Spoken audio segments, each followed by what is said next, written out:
Halo adik-adik, selamat datang di ibadah online Sekolah Minggu GKS Grogol. Ayo, semangat, beri waktu terbaik buat Tuhan. Adik-adik tahu kan, kenapa kita beribadah di rumah? Kita ibadah di rumah karena kita sedang membantu banyak orang yang sedang sakit kena virus untuk bisa cepat sehat lagi seperti kita. Tapi kita juga harus berhati-hati ya, cuci tangan pakai sabun dan jaga kebersihan setiap saat. Ayo, sekarang duduk yang manis. Kita mau dengar tentang pengaruh perkataan pada anak-anak. Jangan lupa klik lonceng dan subscribe YouTube channel ini ya. Selamat beribadah. Shalom adik-adik sekolah minggu.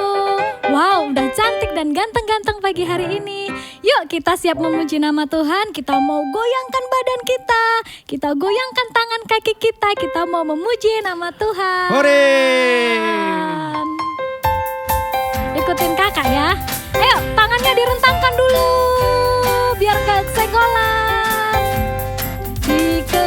Kepakkan tangannya, digeleng-geleng kepalanya, agar tubuh sehat dan kuat untuk bekerja untuk Tuhan. Kaki kiri. Digoyang-goyang kaki kiri, digoyang-goyang kaki kanan, agar tubuh sehat dan kuat untuk memuji nama Tuhan. Goyang kiri, goyang kanan, putar ke kiri, putar ke kanan, putar kiri, putar kanan, putar ke kiri, putar ke kanan. Dikepak-kepakkan tangannya, hey! Geleng-geleng kepalanya, agar tubuh sehat dan kuat untuk memuji Tuhan.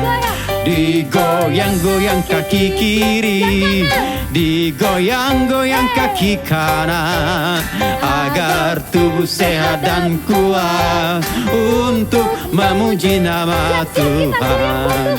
Goyang kiri, goyang kanan, putar ke kiri, putar ke kanan, goyang kiri, goyang kanan, goyang ke kiri, putar ke kanan. Hey, K-A-S-I-H, K-A-S-I-H, kasih, kasih, kasih, kasih, kasih, kasih, kasih. Sekali lagi. K-A-S-I-H, K-A-S-I-H, kasih, kasih, kasih, kasih, kasih, kasih, kasih. Kasih itu sabar, tidak boleh marah-marah. Sayang kepada teman seperti kasih Yesus. Kasih itu sabar, tidak suka marah-marah. Sayang kepada teman seperti kasih Yesus. Kasih itu sabar. Kasih itu sabar, tidak boleh marah-marah. Sayang kepada teman seperti kasih Yesus. Sabar kepada teman seperti kasih Yesus. Sayang kepada teman seperti kasih Yesus. Kita harus memiliki kasih, tidak boleh marah-marah. Marah-marah. Karena kasih Tuhan ada dalam diri kita. Yuk kita mendengarkan firman Tuhan, kita duduk manis untuk kita mendengarkan firman Tuhan. Tuhan Yesus memberkati. Bye-bye. God bless. Shalom adik-adik. Senang sekali kakak bisa bertemu kalian kembali walaupun kita tidak bisa tatap muka langsung tapi lewat ibadah online. Tetap jaga kesehatan ya adik-adik ya. Kalau misalnya memang perlu keluar rumah, tetap pakai masker, sering-sering cuci tangan ya adik-adik. Nah adik-adik kakak tahu selama dari hari Senin sampai hari Jumat, adik-adik kan belajar di sekolah lewat belajar online. Nah, hari ini, hari Minggu, kita akan ibadah online ya adik-adik ya. Jangan lupa buku catatan dan Alkitabnya disiapkan. Nah, adik-adik hari ini kita akan belajar tentang pengaruh perkataan bagi perilaku anak. Ya, adik-adik tahu yang lagu sekolah minggu yang biasa kita nyanyikan di sekolah minggu? Ya, benar. Lagunya ya. Hati-hati gunakan mulutmu. Amin. Hati-hati gunakan mulutmu. Amin. Karena Bapa di surga melihat ke bawah. Hati-hati gunakan mulutmu. Amin. Oke adik-adik, hari ini kakak akan membawakan firman Tuhan. Kita ambil dari Alkitab ya adik-adik ya. Jangan lupa dibuka Alkitabnya. Kakak ambil dari Amsal 18 ayat 21. Kalau udah dibuka, udah ketemu ayatnya, kita baca sama-sama adik-adik ya. Amsal 18 ayat 21, demikian firman Tuhan. Hidup dan mati dikuasai lidah. Siapa suka menggemakannya akan memakan buahnya. Jadi adik-adik kalau pengertian firman Tuhan di sini, ayat di sini itu ada kata-kata menggemakan. Kalau menggemakan itu berarti menyuarakan, memberitakan adik-adik. Jadi setiap perkataan dan perbuatan kita nantinya akan kedepannya akan membuahkan, akan menghasilkan, akan berbuah baik atau buruk ya adik-adik ya. Nah, sekarang apa sih pengaruh perkataan bagi perilaku anak? Kakak akan jelaskan ya. Yang pertama, perkataan akan mempengaruhi otak kita. Kakak ulang ya. Perkataan akan mempengaruhi otak kita. Ini kakak ambil ayatnya dari Amsal 21 ayat 23. Kita buka ya adik-adik ya. Amsal 21 ayat 23. Bunyinya, siapa memelihara mulut dan lidahnya, memelihara diri daripada kesukaran.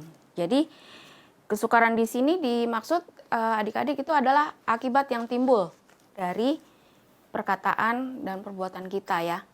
Nah, sekarang perkataan akan mempengaruhi otak kita. Nah, di beberapa ibadah yang lalu kan sudah dijelaskan tuh adik-adik mengenai fungsi bagian otak. Nah, di sini di otak kita yang di sebelah depan itu ada namanya bagian frontal lobe. Frontal lobe itu fungsinya adik-adik adalah untuk mengatur perilaku dan bahasa, mengatur mentalitas sebagai pusat tempat berpikir untuk memelihara masalah mana yang baik dan yang benar. Jadi perkataan baik dan buruk itu adik-adik mempengaruhi bagian otak sini karena di sini adalah pusat perilaku dan bahasa. Jadi fungsi otak ini bisa terganggu nih adik-adik kalau misalnya adik-adik itu sering berkata-kata negatif. Kakak ambil contoh ya. Kalau misalnya adik-adik dalam keadaan sakit, pasti mengeluh nih. Badannya sakit, tenggorokannya sakit, hidungnya tersumbat, nggak bisa nafas, kepalanya pusing. Pasti kan adik-adik mengeluh nih badannya semuanya sakit.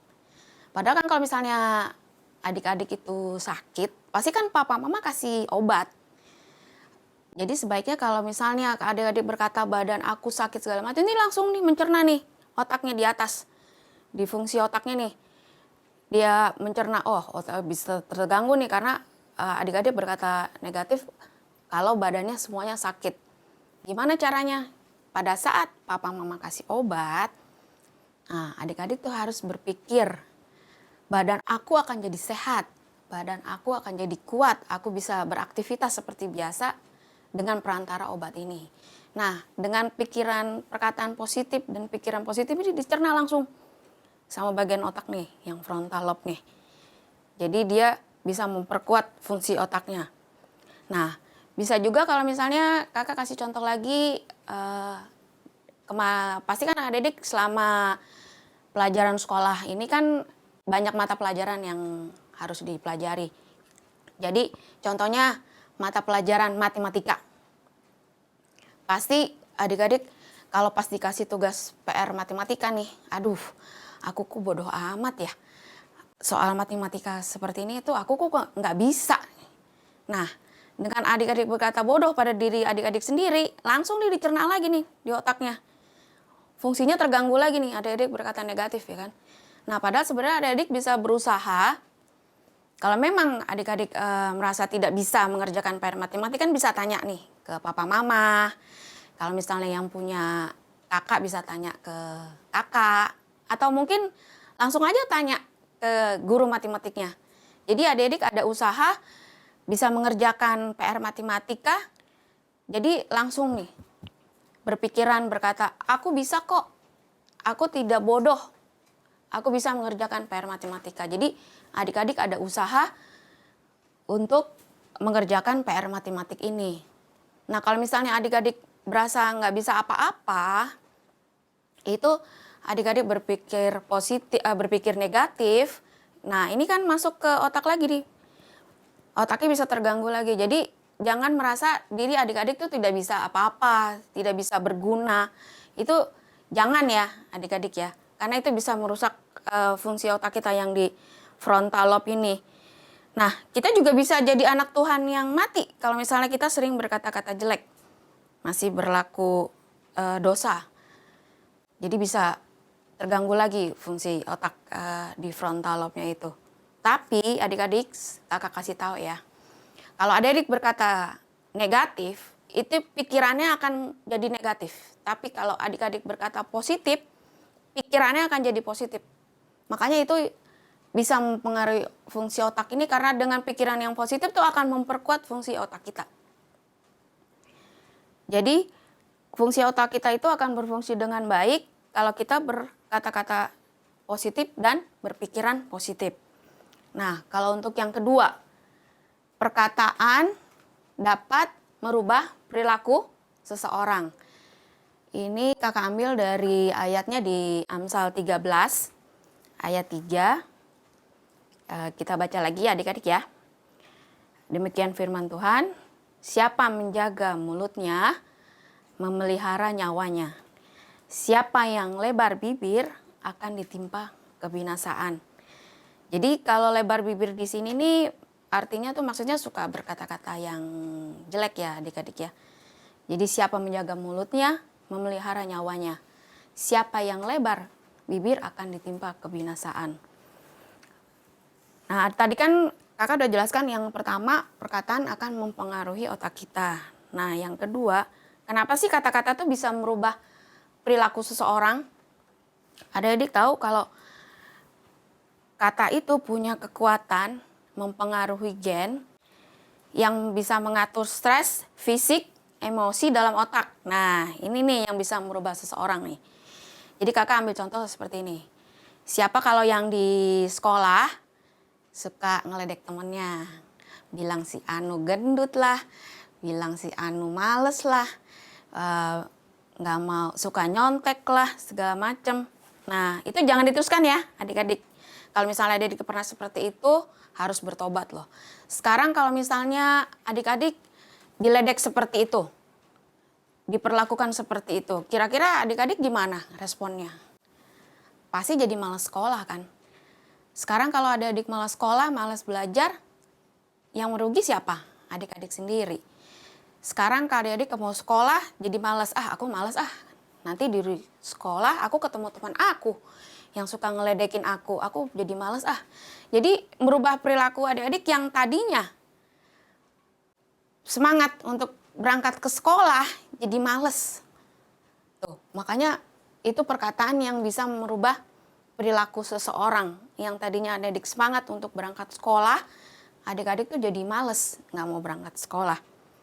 Nah, adik-adik juga tahu kan pernah ada cerita ada seorang anak dia suka dibully di sekolahnya. Adik-adik tahu kalau misalnya suka dibully, itu bikin seorang anak tuh jadi rendah diri. Jadi putus harapan. Akhirnya dia jadi stres dan akhirnya apa adik-adik? Dia mati bunuh diri gara-gara dibully. Jadi kita jangan sampai seperti itu ya adik-adik ya. Ingat selalu kalau misalnya berpikiran negatif tuh, berkata-kata negatif bisa merubah perilaku seseorang. Nah, ada satu lagi cerita, kakak mau kasih cerita satu. Ini tentang pengaruh perkataan. Jadi ada satu cerita, ini kejadiannya di negara Kepulauan Salomon. Kalau Kepulauan Salomon itu letaknya di sebelah timur Papua Nugini. Nah, penduduk di di Kepulauan Salomon ini penduduknya kurang lebih ada 600.000 orang. Mata pencahariannya itu mereka adalah petani dan nelayan. Jadi kalau pas musim tanam, masyarakat adat di Kepulauan Salomon itu mereka buka lahan tuh dengan cara bakar hutan dan menebang pohon. Nah, kalau kita, adik-adik kan tahu kalau menebang pohon itu kita pakai bantuan alat seperti gergaji atau kampak. Tapi masyarakat di sana mereka punya kebiasaan yang unik loh adik-adik. Mereka jadi adik-adik tahu kan kalau pohon itu memang dia kan batangnya pohonnya itu pasti kan kuat kokoh ya. Nah, mereka berdiri di sekeliling pohon itu, terus mereka teriak-teriak. Ini kakak ada gambarnya ya. Mereka teriak terhadap pohon itu, ini kan pohonnya nih. Mereka teriak, tumbang pohon, roboh pohon. Jadi mereka berteriak di sekeliling pohon itu, biar pohon itu cepat tumbang. Jadi mereka berkata-kata, tumbang pohon, mati pohon, biar cepat roboh pohon.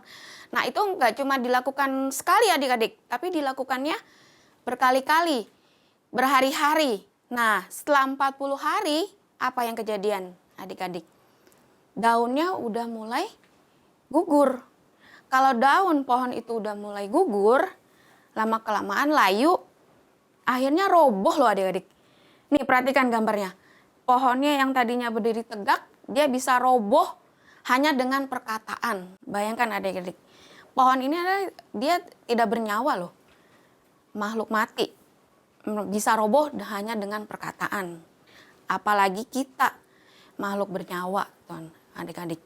Jadi kalau misalnya gimana ya Kak caranya biar kita bisa mulai berpikir positif, tidak lagi berkata-kata negatif. Jadi adik-adik kita mulai dari kita diri sendiri. Jadi mulai berkata-kata kepada diri kita sendiri, mulai di lingkungan rumah adik-adik, kepada orang tua, papa mama, kepada adik kakak, dan juga kepada teman-teman di sekolah, pada guru-guru, tetangga-tetangga sekitar rumah kita. Mulailah kita mulai adik-adik berkata-kata yang positif. Pada saatnya nanti adik-adik akan lulus sekolah. Adik-adik akan lulus SD, lulus SMP, SMA atau SMK. Mungkin yang lulus SMK tuh nanti bakal langsung kerja. Atau adik-adik melanjutkan kuliah, bekerja. Adik-adik tahu kalau adik-adik memang sudah terbiasa berkata-kata positif, berpikiran positif. Adik-adik tuh akan dengan gampang adaptasi di lingkungan yang baru. Kakak udah ngalamin sendiri. Jadi dengan kita awali dari sekarang, itu kedepannya akan memudahkan kita untuk adaptasi di lingkungan kita yang baru. Nah adik-adik, kira-kira kalau misalnya kita berkata positif, berpikir negatif, Tuhan akan senang nggak? Pasti senang sekali adik-adik. Tuhan akan senang, apalagi nih adik-adik ya. Mulut kita pakai untuk berdoa, memuji, menyembah Tuhan. Wah itu luar biasa sekali tuh adik-adik. Jadi mulut kita pakai untuk berkata positif, untuk berdoa, untuk memuji dan menyembah. Adik-adik tahu apa sih dasar kita sebagai pengikut Kristus? yaitu berdoa, baca firman, dan bersaksi. Nah, itu dasarnya kita. Jadi kita pakai mulut kita untuk berkata positif, untuk berdoa, untuk memuji, dan untuk menyembah hanya kepada Tuhan Yesus. Nah, adik-adik, dari pelajaran hari ini, kakak ada ambil kesimpulan ya adik-adik ya. Yang pertama, perkataan kita bisa mempengaruhi otak dan perilaku kita. Bisa membuat hidup kita lebih baik atau sakit, bahkan mati adik-adik. Kita bisa berhasil, bisa kuat, sehat dan berguna bagi Tuhan karena perkataan kita yang positif. Tapi kita bisa jadi anak Tuhan yang mati kalau kita selalu berkata-kata negatif. Terima kasih adik-adik. Demikian pembacaan firman Tuhan kita hari ini. Tetap semangat, sukacita, sehat dalam perlindungan Tuhan Yesus. Mari kita tutup dalam doa. Kita tutup mata, kita lipat tangan. Tuhan Yesus, terima kasih atas pemberitaan firman-Mu hari ini. Karena kami diingatkan Tuhan agar kami selalu berkata-kata positif. Baik kepada diri kami sendiri, kepada keluarga kami, orang tua kami, juga kepada orang lain. Agar Roh Kudus-Mu Tuhan Yesus selalu membimbing kami, agar kami selalu berkata-kata yang baik Tuhan Yesus. Ampuni segala dosa kesalahan kami, baik pikiran, perkataan, dan perbuatan. Biar hanya nama-Mu Tuhan Yesus yang dipermulakan di muka bumi ini. Terima kasih Tuhan Yesus, apabila Kau datang kedua kali, angkat kami bersama-sama kawan permai menyongsong Kau. Di dalam nama Tuhan Yesus kami sudah berdoa dan mengucap syukur. Haleluya. Amin. Adik-adik, kita sudah selesai mengikuti ibadah online sekolah minggu KS Grogol. Ingat untuk selalu mentaati dan melakukan firman Tuhan setiap saat. Minggu depan wajib yuk ikutan lagi. Kita akan dengar tentang urutan peristiwa akhir zaman. Jangan sampai ketinggalan ya. Sampai jumpa minggu depan. Dadah!